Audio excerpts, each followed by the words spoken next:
Are you a prepper or homesteader looking to connect with like-minded people in your area? Looking to start your own preparedness group? Already have a group?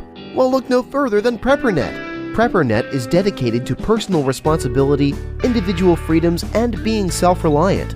PrepperNet has monthly meetings in over 100 cities where you can meet and learn with like-minded people in your area. PrepperNet, where preppers unite. Find us online at preppernet.com. The easiest decision you'll make all week is to shop Kohl's this weekend, because Kohl's will give you tax break savings with an extra 10% off and an extra $10 off your purchase of $25 or more. Everyone gets Kohl's cash too. Plus, shop late Friday or early Saturday and take an extra 15% off jeans for the family, already on sale. Stack the savings and save even more this weekend at Kohl's. Select styles, offer valid 11/4 through 11/6. Some exclusions apply. See store or kohls.com for details.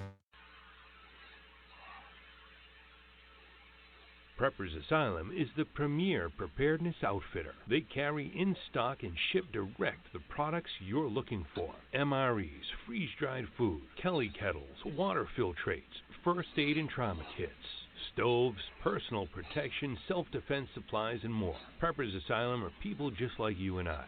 Find what you're looking for and use promo code PBN at checkout to receive 10% off. That's promo code PBN for 10% off at preppersasylum.com.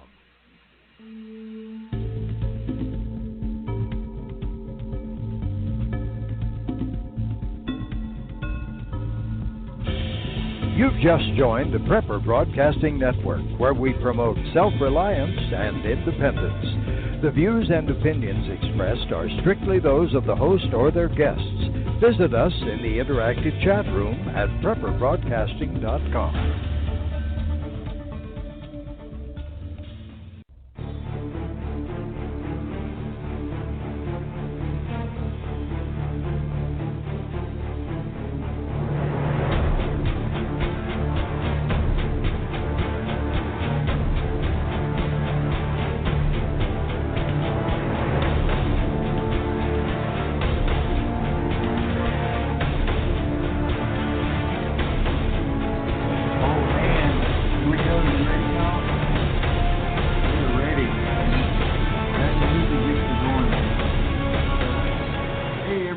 Welcome to the Prepping Academy. I'm Forrest. We have Kyle across the table. It's Friday night and we are live. Yep. How was your week, Kyle? It was pretty straight. Pretty straight. It was pretty straight. Is that a hip term? Hipster? It's a hipster term. Dude, you came from the retail hipster arena. It's part of my gray man theory. Trying to, you just got to fit in. I've never heard of that. Yeah, so that's part of my philosophy. Whenever crap hits a fan, I'm gonna put on some extensions, some cornrows, and I'm gonna talk like a straight hipster, wear some tie-dye stuff. People will be completely unsuspecting. Dude, that is nuts. Absolutely nuts. You know what else is nuts? What's that? Traffic. Oh, traffic is horrific today in Charlotte. Well, you went on an interview, and why was it crazy today? Well, I didn't realize this, but apparently the president is in Charlotte. The president of the United States was near where you were traveling. That's a problem always. Yeah. I remember the last time he was here and remember thinking, holy crap, there's Secret Service on. Did you forget that he was in town? I didn't realize it until this morning. Okay. And I didn't quite think it was going to be that bad, but as I kept looking for alternative routes, everything went from an hour to 2 hours to 2.5 hours. So he comes to town and shuts down the entire town during rush hour traffic on Friday night. Yep. Yeah. That's why you need to vote Republican. They would never do that. Yeah. Well, yeah, they would. Yeah, they will still do that. But I'm happy, though, in his final days here before he leaves office, he's effectively wasting as much money as he possibly can. Oh, absolutely. And I'm surprised he didn't catch around the golf while he was in town. Mm-hmm. Hey, guys, again, welcome. It's Friday night. We are live. If you're over on Prepper Broadcasting, if you're on Blog Talk Radio, you need to jump over to prepperbroadcasting.com. We have an interactive chat room, people in there chatting. So go over to prepperbroadcasting.com. Every Friday night, we are live. If you're listening to this via podcast, we are live on Friday nights on prepperbroadcasting.com, 9 p.m. Eastern Standard Time. Yep. Is that correct? That is correct. That was a mouthful. Mm-hmm. So, also go to the Prepping Academy or preppingacademy.com. We have a giveaway going on. We're giving away a Sunjack. What? We're giving away Forrest. No, we can't give you away. Ah, crap. dude, no one would want me. I'm kind of sad now that you said that. We're giving away a Sunjack solar panel. We're giving away a tack bar, survival kit, and some Sawyer mini water filters. So go over to preppingacademy.com and register to win. So tonight is we need music. First of all, we need a new intro. So we got some genius out there that knows how to do that. Yeah, we got. Send it in, and we will mention your name and give you a high five virtually. Yeah. Because we don't have any money to give A them. little. Yeah, exactly. There you go. That was A awesome. little soundbite. Yeah, dude, we can make our own sounds. Yeah. Can you do like a horse running or something? If I take celery and crack it, I learn that's like breaking bones in movies. Oh, nice, nice. Okay. All right. We need to stay above board on the sound. Yeah, it can't be too bad. Do us an intro. We need about 30 seconds. Someone could do something amazing. That would be cool. Yeah, that would be cool. And preferably free. Yeah, exactly. Yeah, that's a key word. Free. So we also need like an intro, like a dun dun dun when we get to this. How about jingle? Jingle. No, we're jingle? not jingle type people. No, we're not. Yeah. But it could be cool if it was about the end of the world. Maybe an air raid siren. Well, yeah. Who does that? Oh, Radio Readout does that. Okay. It's pretty cool. Mm-hmm. But anyway, right now we're going to go to Kyle's Conspiracy Theory of the Week, which has been suggested by one of our followers. Mm-hmm. And this one's we're going to spend a little bit more time on this one because this is the big daddy of all conspiracy theories. I wouldn't quite call it the big day. I would probably say the big one was probably JFK's assassination. I don't know. That has a bigger following because it's been a period of more years. Yeah, okay. And that's actually where the term conspiracy theorist comes from. Okay. You know that? No. So the CIA created a narrative that in order to basically flush people out who were saying there may be an alternative story to what they were putting out, they started trying to discredit them by calling them conspiracy theorists. Okay. So a lot of the narrative that you hear about tinfoil hat and these crazy paranoid people is actually from the Central Intelligence Agency. That's all that information that they peddled off to the public so that if someone did come out and say, well, hey, there's no way Oswald could have gotten those 3 shots off in that succession of time because that rifle won't cycle at that rate. Well, you're nuts. You're a conspiracy theorist. No. So that's where it came from. That's where it comes from. Okay. The second most talked about conspiracy theory in the world in the last... No, there's UFOs too. No, people don't talk about that. That's the crazy people. This is 9/11.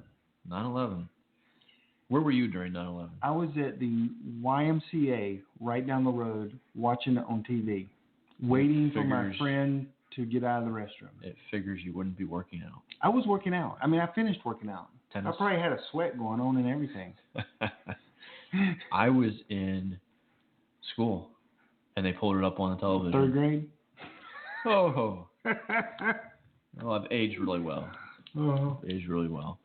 No, I can remember them pulling it up, and they actually wheeled the television. Were you in high school, really? Yeah. Oh, my gosh, I'm old. Yeah, it was my final year. It was my senior year. Really? So they actually wheeled the televisions into the room and had all the students watch it. Huh. It was very interesting. In a kind of a very different comparison to whenever the Oklahoma City bombings happened. Mm-hmm. Because Oklahoma City bombings happened, and it was like, get kids out of schools. Right. Go home. Yeah. 9/11 happens, and they lock the doors and are like, sit down and watch this. Right.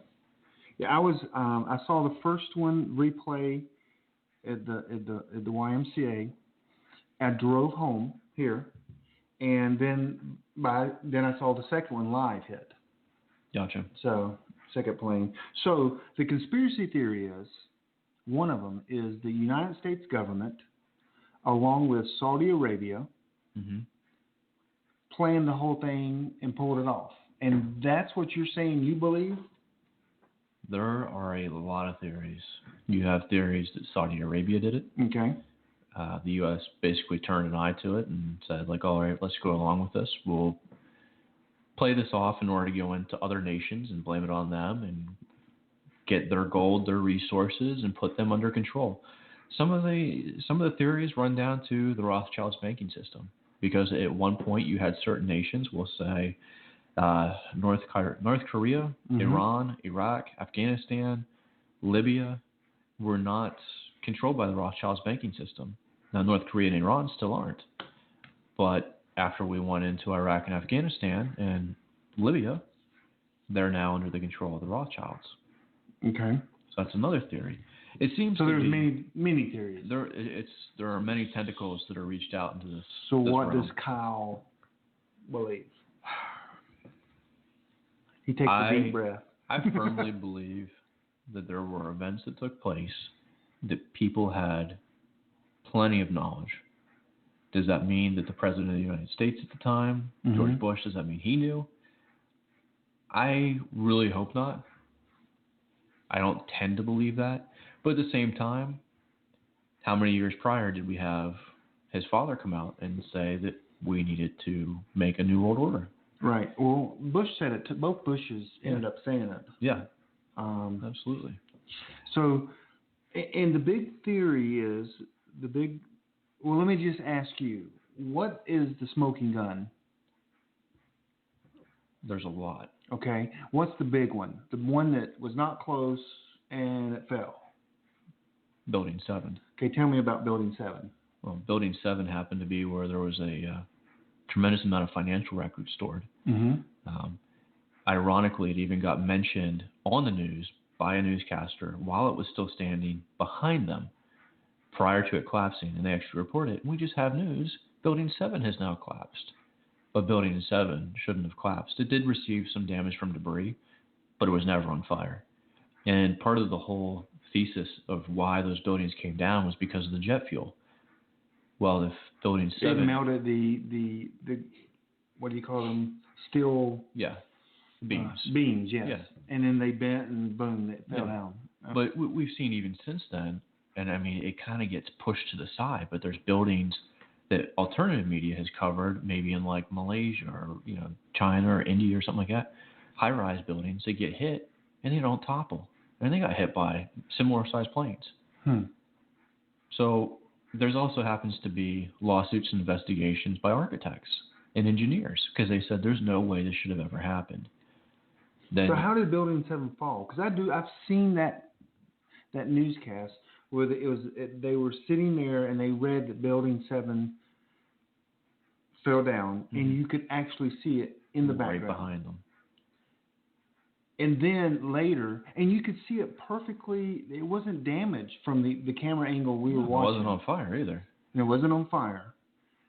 So, and I've seen the reports that 12,000 architects or whatever, how many they're saying that was impossible for that building to fall down. Well, they even did an episode of it on Mythbusters, but I think Mythbusters kind of tried to make it like, oh no, it could have happened. But the reality is it really couldn't have. And if it did happen, the buildings would have not have toppled in the way that they did. They toppled in a controlled environment straight down. That's not how that would have went down at all. Another part of the problem is you have how many people talk about the Israelis that were arrested that day? Wasn't there 6 Israelis the NYPD arrested? And they happened to find thermite in their van. There are traces of it. Now, thermite could have been used as an accelerant. To go through the beams? Yeah. Can you time that, though? I'm not going to say you could time it in a way that there would have been a chain reaction from the plane. But you could put it in a plastic container, it melts. You could have timed it in a way that if there was we'll say a catalyst that was timed to put it off. Yeah. But there was theories in there that they had been doing maintenance on the building and it could have been painted along the beams. Because thermite can be put in a powder form, or it typically is in a powder form, and it could have been put in paint and just So that's a I've always had the problem with the plane that disappeared. Because people in Pennsylvania will tell you that a plane didn't crash on that site. Because there was not one part that was identifiable to a plane. And I actually had talked to someone which was on that scene within like 4 days after it happened. Yeah. There wasn't like wheels. There wasn't like plane parts. Well, it's like the Pentagon. And what's interesting to me is I've watched numerous amount of videos, seen photographs, everything, and you don't see any plane parts. But yet, one of the girls that I'd worked with not too long ago, her father actually was working in the Pentagon that day and called her afterwards and said he was actually helping and taking bodies from the plane. And it was, horrific. There was no plane. But you don't see any seats, any plane, no debris left over. It's basically like, not unless it went through the inside and ended up. Not the way the Pentagon's designed. No, the courtyard or something inside. Yeah, it would have never went through. It would have never penetrated. I mean, it's a very hardened building. Right. So, I mean, there would have definitely been something, a tailpiece, something would have flipped over the building, etc. It's all kind of weird and strange. It is. I think the biggest thing that people have to look at is today, 2016, almost 2017, you're never going to know the truth of what actually happened that day. I mean, let's just face it. There's so much that would have had to have come together to make that happen. But I don't understand how they could pull such a scam off so well. I think if they had enough powers in play, and I mean, think about this. It may not have been something that was like, hey, 3 weeks prior, hey guys, let's do this. It could have been something they had been planning for 10, 15 years. Yeah, but there's people would talk. I mean, people in the Pentagon or somewhere would talk. I mean, there had to be at least 50 people who would have to know this was going to happen. There could have been. Look how many emails Hillary sent out. Look how many things, how many people had access to these documents about I tell you Libya. what, Hillary sent more emails in that little span than I've sent in my entire life. That really tells us that she's going to do a good job if she's elected president. She'll be sitting on her computer all day. Mm-hmm. But think about it. What would happen if someone like that were, they didn't have these emails on a secured server back during 2001? How much would have leaked out? I think it's completely possible that information doesn't leak out by the government. They have controls set in place. And, and that's the other thing is, wonder if they outsource it to our enemies. I wonder if it was Saudi Arabia who did a lot of this work. Then why would the government allow people to sue Saudi Arabia, knowing that Saudi Arabia may go, hey, no. Oh, they already said they will. And then already Iraq's turned around, and they're saying, we're going to sue you for war damages to the tune of like $2 to $3 trillion. Yeah, but what I'm saying, Saudi Arabia, if the United States said, hey, you can sue my country, Saudi Arabia now, we're going to tell the truth. We're going to show you the documents. Why would you? I mean, that would be a big risk for the United States to allow that to happen. That's just via the 9/11 Commission. That's nothing, Hey, I got to announce, Obama has left Charlotte. I just got it on the news report. Well, he wasn't even here that long. He has left Charlotte. So my several hours in traffic constitutes his probably hour speech. I'm so happy we have that. That monarchy. He has left the building. Yeah, I thought I was breathing better. Okay. For me, it's looking at it at this point and saying we're never going to know what completely happened. Mm-hmm. We know that Saudi Arabia was involved. I mean, there's even talk still now, even via the Department of Energy, that there were traces of radiation that would have been linked to a nuclear bomb. And now people think nuclear bomb, they think, well, holy crap, no, it would have been incinerated. There are small yield nukes that we've developed for years that were designed for bunker busters. And part of the problem being at the very base of the World Trade Center buildings was granite. Right. That granite was melted. It doesn't melt at that temperature. It would have taken a nuclear bomb to melt that granite. But there's leaked documents out there that are suggesting you mean a small nuclear bomb? Very small yield, like the type that we would use. But it fell from top down. So down, I mean, it doesn't make sense. Think about this. If you had a nuclear bomb placed at the bottom of this, even if you had controlled demolition, where did all that stuff go? It was down in a hole practically. There was a mound, but it wasn't that large. Mm-hmm. So if they detonated that thing at the same time with the controlled collapse, So that's it too basically coordinated. creates. That's just But it's possible. It is plausible, and the reason it's plausible is look at what Mythbusters, happened. yes. What happened afterwards? Who did we declare war on? Afghanistan. We went into first. Then we went into Iraq. What did we gain going into Afghanistan? Halliburton ran in there and started picking up the largest lithium deposits in the world. We also started picking up the opiates. Do you know that in 2007, I want to say, in 2008, Afghanistan had the largest production of opiates they'd ever had? Where do you think we as Americans get our opium? For our drugs, for our pharmaceuticals, our painkillers? We get them from Afghanistan. We get them from other places, but that's our primary resource. It's all a money game. That's what these people care about. There's soldiers who will still come up to you and tell you they had no other job other than helping protect those opium fields. What was the Taliban doing? They were burning them. And what happens whenever America gets flushed out with opium? These painkillers, antidepressants, it dumbs people down. You ever seen someone on Xanax or Prozac or, Loratab or just all these different drugs? They're like zombies. So, do you believe, you said you believe the United States had some part in it. I think factions within the United States. That doesn't mean... Because I remember looking at George Bush's face. Yeah. It's been played a million times. It literally, I'm not sure he was that good of an actor. Yeah. But he could look almost stunned. I mean, I could give him 3 weeks to do that and practice, and I'm not sure he could do it that good. Yeah. I have to look at it like this, and even looking at recent history, a Pentagon report came out, last year, saying that they knew that there were factions within the CIA that were trained in supplying ISIS. Well, in the Pentagon, they're fighting those exact same forces. So it's like we're spending money to fight ourselves. Right. Yep. There are factions that basically are clandestine, that operate outside of the normal laws, that are allowed to do these things. Okay, right. Okay. So we got the Pennsylvania plane that fell. And that place, even the cameras that were there the next day, there was nothing, which was very interesting. I've been to a plane crash before at Pope Air Force Base, and you could see huge parts of the plane. Yeah, absolutely. You would see the fuselage somewhere. It doesn't just disintegrate. Hey, let's take a quick break. Are you a prepper or homesteader looking to connect with like-minded people in your area? Looking to start your own preparedness group? Already have a group? Well, look no further than PrepperNet. PrepperNet is dedicated to personal responsibility, individual freedoms, and being self-reliant. PrepperNet has monthly meetings in over 100 cities where you can meet and learn with like-minded people in your area. PrepperNet, where preppers unite.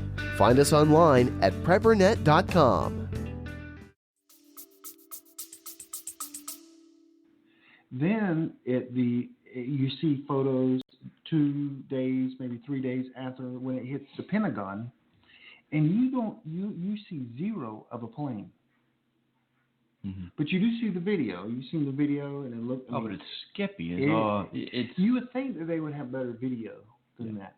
I mean, it is the Pentagon, the most secure place in the world, and we have 2 camera views that show you basically a blank airspace and then an explosion, and you don't see what impacts. And then I did see a show where this one guy, several people, like 20 people, swore that the plane went down, and they did the path, and then how it veered up and went away. Like it dropped something. Or just yes.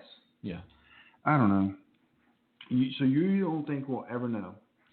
I think it's safe to say, based on the actions that have been taken since then, what did we really win in Iraq and Afghanistan? Nothing. But what did Halliburton? What did other companies win? Well, government money. Yeah, they won big money, and now our deficit's the largest it's ever been. More Americans are out of work than have ever been. Yeah, that's just a hard one to believe. I mean, a lot of it makes sense. a lot of it, you the questions that arise, the points that people make, you can sit there and go, wow, that is very interesting. Yeah. And I know Jim Rickers, you know the name Jim Rickers? Absolutely. He was hired to go in to find out who funded the 9/11 through trades in the market, and he's the one that figured out it was Saudi Arabia, or one of the ones. Basically, it's like financial terrorism, Right. seeing out where the puts were placed, Right. and who was going to gain the most financially. You can definitely figure out. But then you also have was it Rabbi Jonathan Cahn, where you have the religious side of it, where it's basically it is our enemies attacking us, and maybe it's not. Right there I see all. Is that the Harbinger? The Harbinger. The Harbinger, yes. So all that information, I can process, and it makes a lot of good sense. Right. Prophetically, but that right there tells me, I wonder what other people think. I wonder what people think of the Harbinger. I mean, I think it's very legitimate. I think it puts up a very good case, and you look at because 9/11 everything. plays huge in the Harbinger. Absolutely, but it tells you right there. I mean, it's our enemies, and Right. it's not just some simple Al Qaeda or anything like that. But I mean, we were just talking a minute ago before the show. What did you just tell me in '99 was declared, or in 2000? In 1999. Well, that's when the Jewish sages announced that all prophecy has been fulfilled from the Bible, and they called that day September 11th, 1999, not 2001, the day everything changed. From that date, they put a marker in the ground. They started creating everything for the temple. They started looking for the red heifer.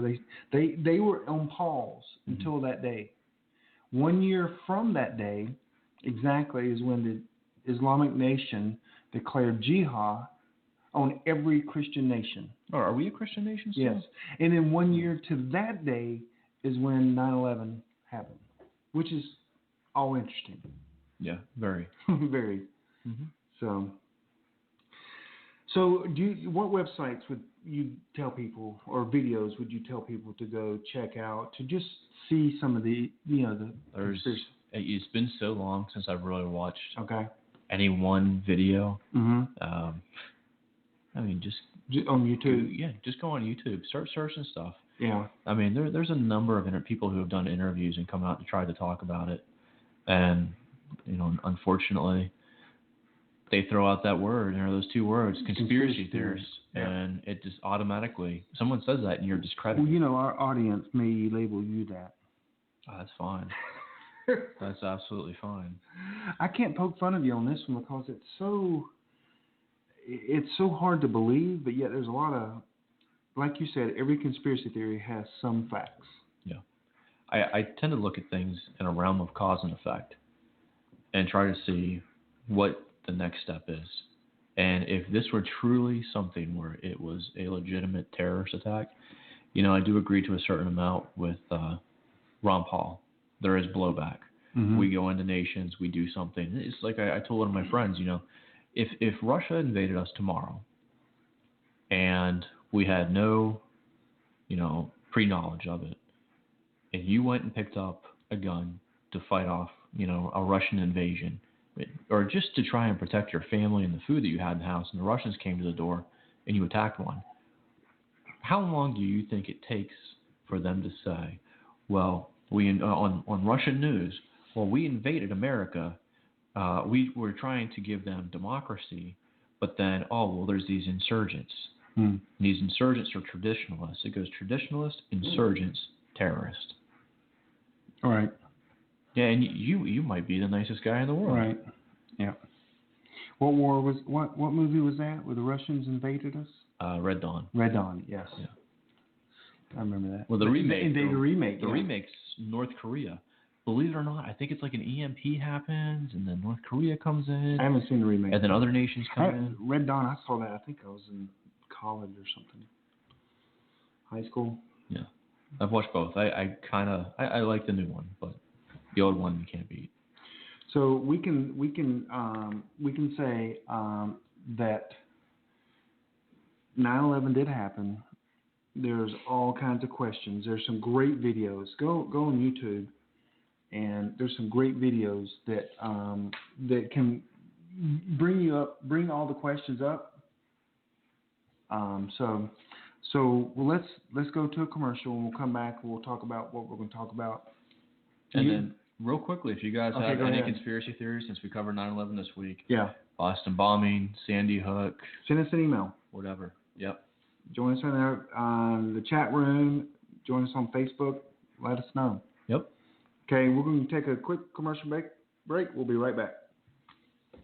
Old Dr. Bones here, and I want to know that you're prepared to deal with injuries and illness in any disaster scenario. What would you do if modern medicine was no longer available? The second edition of the Survival Medicine Handbook is over 550 pages of how-to advice for the non-medical professional. Don't forget, Nurse Amy and I have a whole line of medical kits, suture stapling materials, instructional DVDs, and other items that'll help you keep it together even if things fall apart.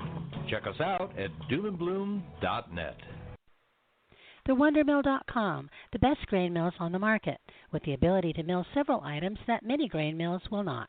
There are 2 grain mills to choose from. The Wonder Mill Electric. It's fast and gives you a vast variety of items it can grind. The Wonder Junior Hand Grain Mill can grind a wide variety of things that even some of the most expensive hand grain mills cannot, including oily grains, nuts, and seeds. Learn more about the most resourceful tool that you may ever own. See all the exciting things that Wonder Mill can do for you and what you eat at thewondermill.com. Will the government protect your family from Iran and North Korea's newest weapon, EMP? We buy guns to protect ourselves, home, health, and car insurance for accidents. Maybe you also have food storage. But how would you keep your refrigerator running in a long-term EMP blackout? Using tested military designs, the Solark EMP-hardened solar generator protects and powers your critical appliances for years without burying items underground or wrapping them in aluminum foil. Unlike other preps, Solark is used every day to help offset your electric bill automatically. Visit PortableSolarLLC.com to learn how easily expandable the system is. Solark is the most affordable and powerful solution on the market. The whole system even fits in the back of a pickup or SUV and can install in less than an hour. See for yourself why Solark beats other off-grid systems at PortableSolarLLC.com. Don't wait for the government. Go to PortableSolarLLC.com to learn why Solark is energy insurance for your family. Okay, guys, we are back. Prepping Academy live. Please go over to preppingacademy.com, join in on our mailing list, enter into our contest that we're having. I guess we'll do a giveaway maybe the first week of, we haven't set a date for that either, like December, somewhere in there? Okay. We're going to keep having these. Our giveaways will get better. But it's preppingacademy.com, join our mailing list, and enter into our contest. So tonight's topic is, we were sitting around last week and we're like, okay, what's a good topic that it's basic, people can learn, get something out of it, and you looked at me and said, water. And I'm like, well, we need it. Yeah. We got to have it. And I mean, we can go back, and talk about how to make beer and mead and hard ciders and stuff like that. That's what a lot of them did too, whenever they couldn't get palatable water. Oh, yeah. So we're going to talk about water tonight. We're going to talk about really like five things about it: how to locate it, how to create it. Ooh. Because I said that earlier, and my wife goes, "What do you mean by create?" So how to purify it, how to sanitize it. Yep. Okay, that's interesting because I want to learn, because you came up with that one, and then how to store it. So water is life in many ways. Water is life, because the Bible even refers to water as being life. Yes. So the first one is locate. Currently, I just go to my faucet and turn it on, and it works. And right? It works. You're in city water, aren't you? Yeah. Is that good water though? No, it's really not good water. I mean, it's basically the recycled water that they just, sanitize and send back to you. Doesn't it have fluoride? Doesn't it have chemicals in there? Yeah, it has lots of chemicals. Definitely some fluoride in there. So, I mean, what do you do about that? Just get inline purifier? Yeah, a lot of people use inlines, or they use reverse osmosis. That's really the best you can do. There's a trend now where a lot of people are getting alkaline water. When you get a machine that can do that, that's Right. really good for you. Don't they call that like heavy water or something because it's heavier than extra rural water? I've never heard it called heavy water. It could Okay. be. Yeah. Okay. So the water in your house, how about a well? I mean, that doesn't mean it's safe either. Wells need to be tested. I mean, you can get in-home like kits that you can actually test the water. Mm-hmm. My grandmother's been on one for 50 years and it's been perfectly fine. Perfectly fine. Okay. So locate. How do you locate water when you're going on a trip, going on a hike? Typically, I take my divining rods, and I go out and I wait until I feel it and they cross, and then I dig. No, I don't. I don't do that. Okay, Jed Clampett. Mm-hmm. Maps. Maps. Ooh. Absolutely. So maps can tell you where there's water. Mm-hmm. Yep. That's interesting. But what if, I mean, okay, how many people carry a map when they go somewhere? So we're hiking. You kind of know the terrain. Hiking, I mean, you can always stop somewhere. If you have a bug out location or a retreat or a house in the mountain, you know where the water is, right? Yeah, absolutely. And I'm going to dump you in the middle of the Tennessee mountains. No map. No map. No map. I'm going to look for vegetation. Vegetation. Okay. How about the terrain of the hills? Yeah, I'm going to be at the top of the hills looking down to see if there's any water. But wouldn't valleys more likely? Typically valleys. So, I mean, there's some common sense ways to, but Google is definitely a good way to find it. Google is my favorite. Yeah. Go on Google Earth, screenshot the image, print that puppy up, laminate it, and put a big old circle, water here. Water here. And so, but just because you find water doesn't mean it's safe. No. I mean, a deer could die in it. Someone could have peed in it. Someone could have swam. That wouldn't hurt you. Neither one of them would hurt you. I was being polite. Someone could have done something else in it. That still won't hurt you, will it? Is that still? Yeah. It will? Yeah, it'll hurt you. It would taste very nasty. No, it'll hurt you. Oh, well. You'll be vomiting and. But if it's moving water.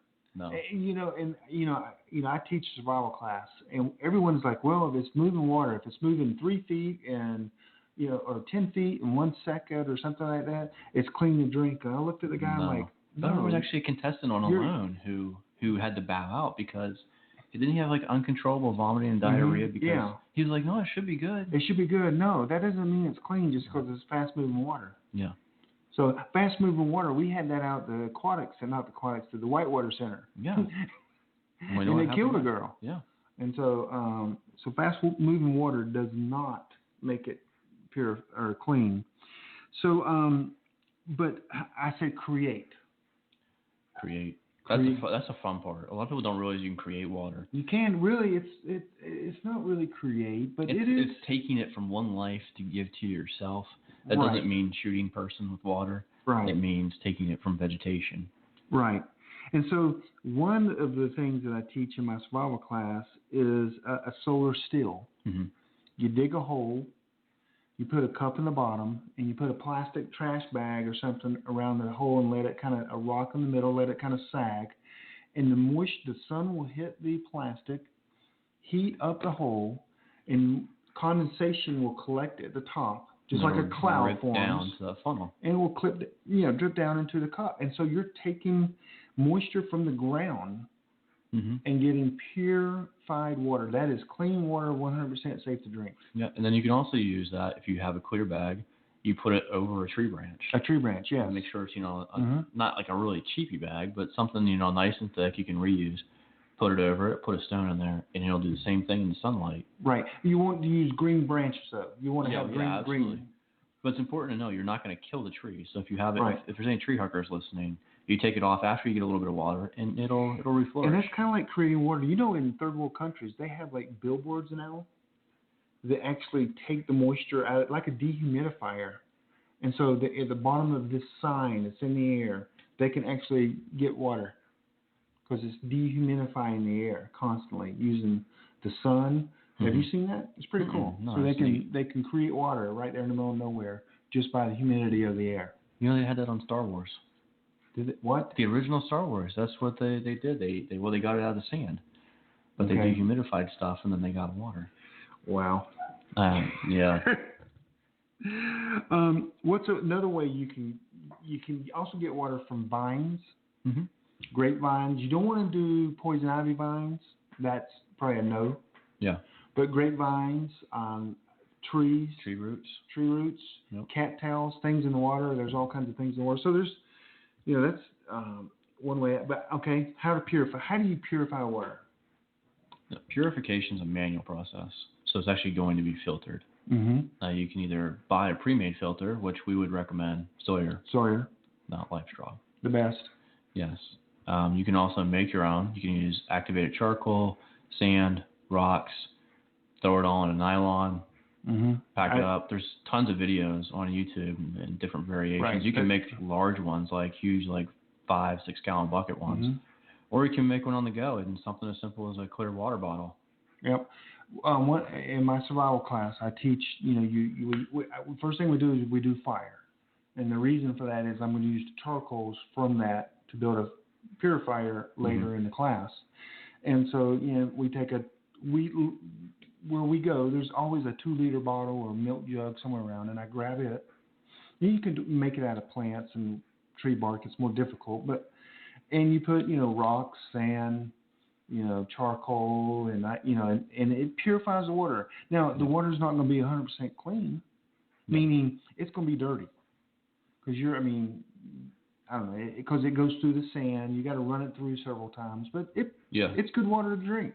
Yeah. There's also a thing called an Egyptian well. Do you know what an Egyptian well is? I might just not know by that name. So you got a body of water, and 3 feet from the body of water, you dig a hole 2 feet below the water line. Okay? You dig a hole, and the water will go through the ground, seep through the ground, fill up into this new hole that you dug, and the ground actually purifies the water as it's wicking through the dirt into your hole, and that is pretty clean. That's not 100%, but in North America, you have to understand, we have no viruses in our water system. We don't. We're special. Our water is very, very clean, and so we're trying to get other things out other than viruses. Okay, so you can do that's Egyptian water well. A water bottle. You said, so you find a creek, fill a bottle with water, or put it on a tarp, and the sun will purify the water. Yep. And then there's also, you're not a big fan of it. I said silver. You can also leave silver in there, and it actually works as a natural antimicrobial, and it'll help kill off bacteria. I would say use that with the sun. Just to be on the safe side. So you're saying silver by itself can purify water? Have you never heard of colloidal silver? Oh, yeah, I have. Yeah. But some of the best water filters out there, I want to say Katadyn maybe makes one. They actually use a silver filter. Interesting. Okay. I believe you. What's another way to purify water? Oh, I've seen this one. I don't like this one. I don't trust this one, but I've seen on YouTube where they have 2 jars, and they take a shoestring between one jar and put it into the other jar. Yeah, it transfers. And it transfers over. I don't trust that, though. I think it could still bring... I think it could still. Yeah, I don't like that one. Never used it, never tried it. It might depend on the material used as well. Like if you use your old gym sock or your gym shoe, it might transfer some nasty stuff in there. Any other ways to purify water? Boil it. Huh? Boil it. A bullet? Boil it. Oh, boil it. Well, I would actually consider that more sanitized. Okay. I think we're stepping into that realm. Okay. I'm with you now. Another way to purify water. I'm trying to think. Without chemicals or fire. Gosh, I'm running out of... I think we've covered really the most realistic. Yeah. I've heard people using bandanas and shmooths and everything like that, but that's not quite as accurate as... Here's one thing that I teach in my survival class, and some people will disagree with this statement, but anywhere in North America, if you're lost, usually if you're lost, if you wait 3 days and you're not found, you need to drink any water you find, because it's more than likely either you're going to die from dehydration, or you can drink some water and live several days, maybe even get sick, but be found. So I say, hey, after 3 days, start drinking the water you find. Or your pee. No. Well, yeah. I'm not doing that, quite frankly. Yeah. I would rather try and filter that. Find a way to maybe put that in the solar still and see if the condensation comes off of that. You know. Yeah, I'm not going to drink my pee. Yeah, I'm not doing that either. No. No. That's disgusting. They just do that for show. They do. I'm not even sure they I don't really think I've do ever it. seen Lee Stroud. Bear Grylls, I know. Like, I've seen him cook animals in it and drink it and eat it. Yeah. And, no, I'm not going to do that. Yeah. Okay, now sanitize. Yeah, sanitize is where we get in the realm of boiling the water. Now, how long do you recommend boiling? Well, technically, you don't have to boil the water. It just has to get to 150 degrees for like a minute. But being realistic, you're not going to be able to control that. So you don't boil. So you don't know. That's why everyone just says, boil the water. So if you know that knowledge, as soon as it boils, you're done. There's no time because it's already past the 150. But a lot of people, again, to be safe, they go 3 minutes. What do you say? I say 5. 5 minutes. Yeah. In my survival class at CarolinaPreparedness.com. No, I'm just kidding. That is it. But I take that same 2-liter bottle we made. We purified the water through the sand charcoal. I'll wash it out. I'll fill it with water, and I'll stick it in the fire. And what happens? Plastic bottle in the middle of the fire. The top of it where the water starts boiling. Yeah. It deforms a little bit, but inside the bottle itself, it's boiling, and you can grab that bottle out, let it cool, and drink it. It won't destroy the bottle. I've never done that before. The problem is there is a little problem there, but it's not going to kill you. Is the chemicals in the bottle could be going into the water. I did remember one other thing. Okay. For manual process of purifying, they are actually osmosis packs that they carry.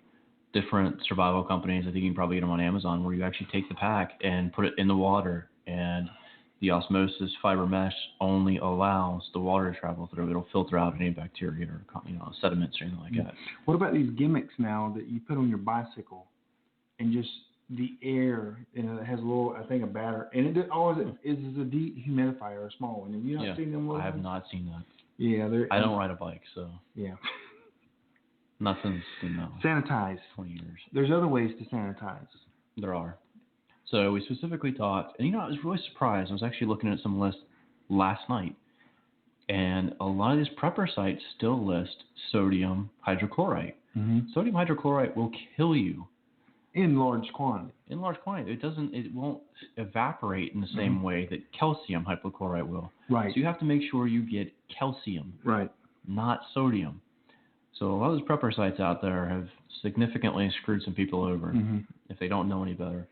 But there's actually charts breakdown. I recommend getting those. And if you have calcium hypochlorite, it will degrade over time. So it's something you should probably refresh every year. Right. So it's basically pull shock, but you want to get pure calcium hypochlorite. And non-deodorant. I mean, they have deodorant. Flavored.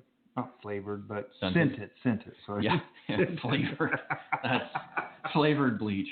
They have scented. Also, Clorox. Yeah, well, that's basically what it is. Mm-hmm. So once you basically make your stock bleach, you pour that in measurements, depending on how much water you have, and it'll evaporate out within 5 to 6 hours. Now, that's really cool. I mean, it's not going to get rid of any sediment in there. Right. But a lot of people say, too, you want to keep vitamin C tablets on hand so that if you dissolve those, it makes the water more palatable. Right. Because after the bleach comes out of it, everything's nullified in there. I take little Hawaii grapefruit punch? Grapefruit punch or whatever, and put it in there to help the flavor. Now, everyone have cavities during SHTF, but, they have water. So little flavor I'm putting in there, just to give it a flavor. But also, how about little pills that dissolve? There are a ton of little pills out there. Little drops as well. Drops. So there are many ways to do it. Yeah. But this is more like if you want to purify, like I say purifying is really your best bet with a lot of like products like Sawyer. But if you want peace of mind to sanitize and basically nuke any bacteria out of there, I say that's like your second step. That's like not something you want to put in your pocket. I mean, if you want a little thing like the drops or something, but your best bet is having if you use them. If you use any type of chemical, you got, like they're saying in the chat room, you got to have something like Tang, because that stuff you can taste the chemical. Get the aftertaste, So Tang or my Hawaiian Punch, works as well. So, but you got to have something to kill that flavor. We should try and get Tang as a sponsor. Maybe we can bring Tang back. Maybe they'll send us to the moon. They might send you. What other ways are there? How about there's a still you could use. If it's salt water, how do you get? You can use a distiller. Yeah. Now the important thing is that'll take care of everything with the exception of radiation. Anything that is nuclear fallout wise, you cannot get rid of it. So if you distill your water that was exposed, you're still going to get it. You'll get rid of everything else, all the amoebas. It'll be perfectly clean water, just very radioactive. So you're going to glow a little bit. Take your potassium iodide. Yes. With the No, it would destroy your stomach. Well, it would kill all your stomach. Well, thanks for bringing that up. Yeah, that was just a downer. Yeah. So when I'm looking for water, I'm going to have to now use a Geiger counter on it for nuclear radiation. Yeah, great. I mean, horrible diarrhea, melting eyes. Yeah. Straight out of Ark of the Covenant. Where did that come? That was not was not in our notes. No, that's totally. That's why I can just go for it. Use ad-lib. That's hilarious. So that was any other ways to sanitize? I know they make the pen. Oh yeah, the UV. I actually have one of those. I have not tested it though. I don't have one. But it just again does what the sun does. Yeah. In a sense, and it's basically. That's sterilization more than purifying. Yeah. Yeah. Okay. Yeah. I figure it might come in handy too, like if people have cavities, stuff like that. Maybe they have like an infection. Because they use that same sort of technology in the medical field, like for infections and stuff like that. So if you get a gunshot wound, I'll stick my pen in you and pull it out, and you'll be sterilized. Nice, fun. See, I'm planning ahead. Yes. Okay. How about storing water? Storing water. That was a lot of good ways. They have not that I don't relish the idea of drinking water from the bathtub. But they do have those tub bags where you can store, what is it, like 50 to 55 gallons? 100 gallons. I got one right here. 100 gallons. That's crazy. Got one right here. So if you have 2 tubs. And it's got a little pump in there. It's 100 gallons in your bathtub. That is pretty cool. I know my grandmother has one. But she's been prepping since, Y2K. So she should actually be better off than me. She's probably about as well armed too.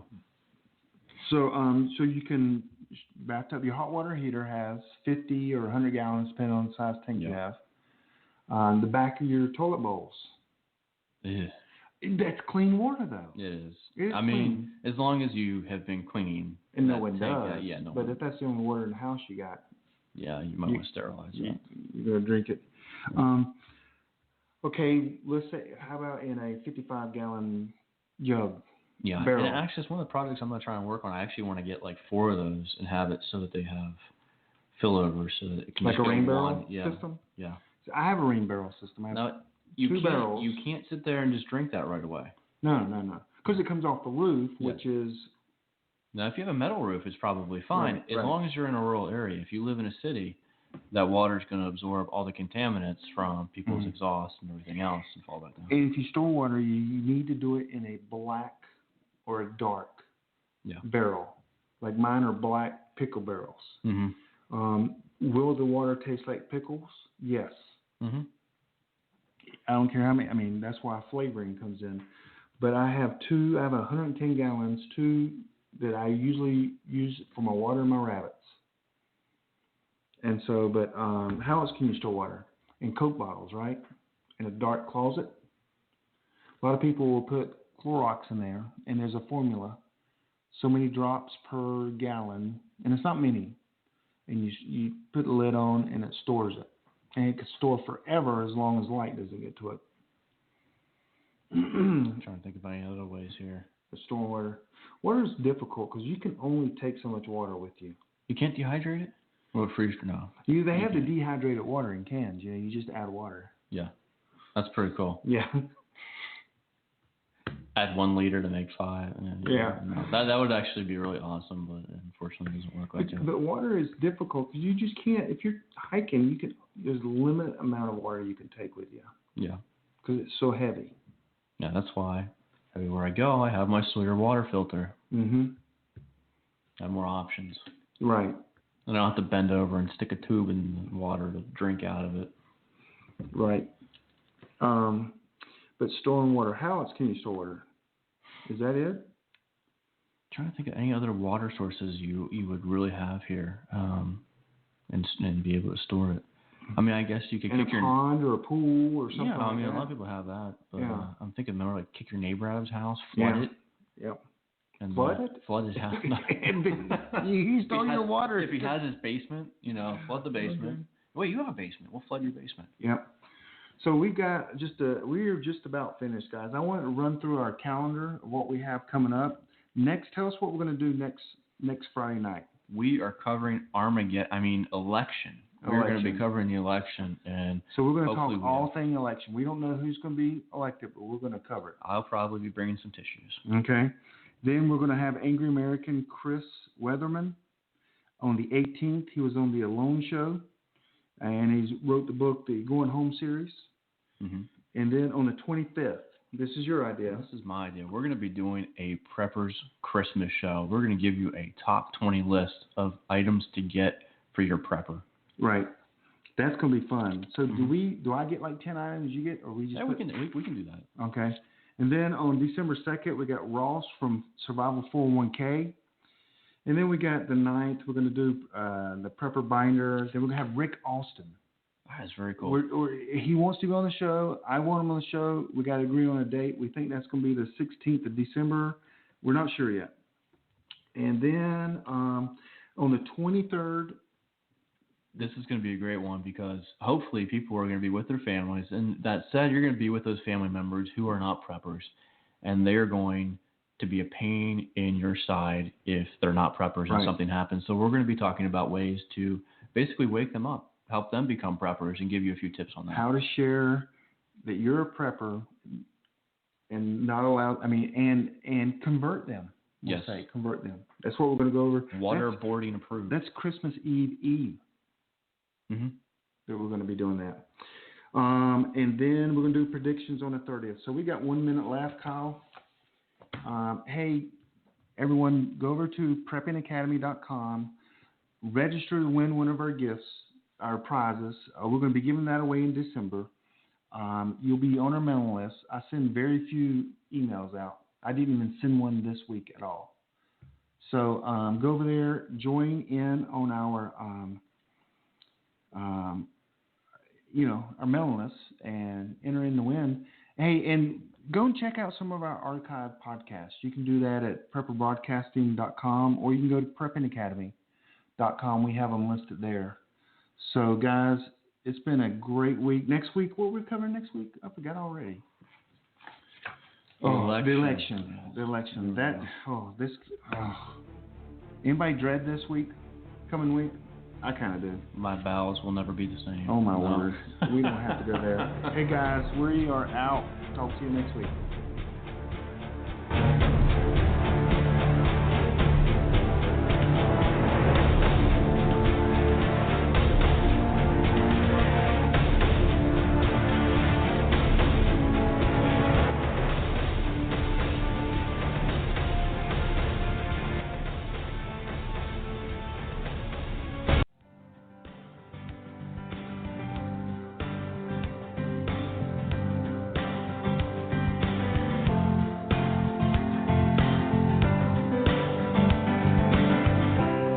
Today's broadcast has come to you through the courtesy of the Prepper Broadcasting Network. See our hosts, show schedules, archive programs, and more at prepperbroadcasting.com. Thanks for listening.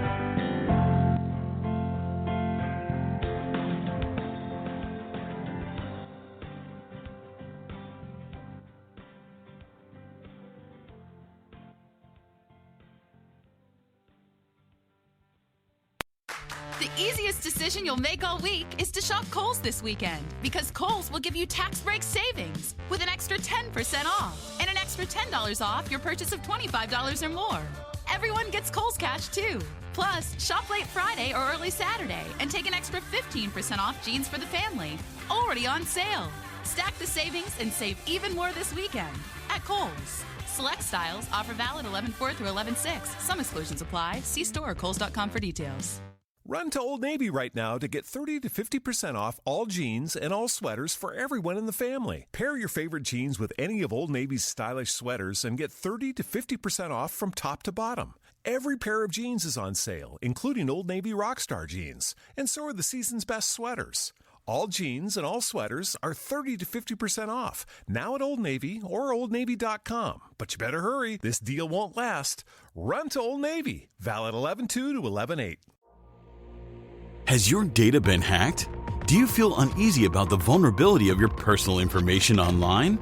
Were you involved in the Target, LinkedIn, or Microsoft data leaks? Don't know? If not, then pay attention. Join Forrest Garvin from PrepperNet for a free webinar on privacy and security. Gain insights into safe internet browsing, VPNs, crafting online aliases, secure emails, detecting if your data has been hacked, and managing passwords. Secure your spot today for this webinar on privacy and security. It's free. This webinar delves into comprehensive strategies for bolstering your online privacy. We've got you covered, from fortifying your passwords to shielding your financial information and mastering state-of-the-art encryption techniques. We're offering 2 convenient dates to suit your schedule. Reserve your spot now at preppernet.com/privacy. Don't let cyber threats erode your peace of mind any longer. Take the first step toward a safer, more secure online experience by joining us for our free webinar. Remember, knowledge is power when it comes to safeguarding your privacy. Sign up now at preppernet.com/privacy. We'll see you there.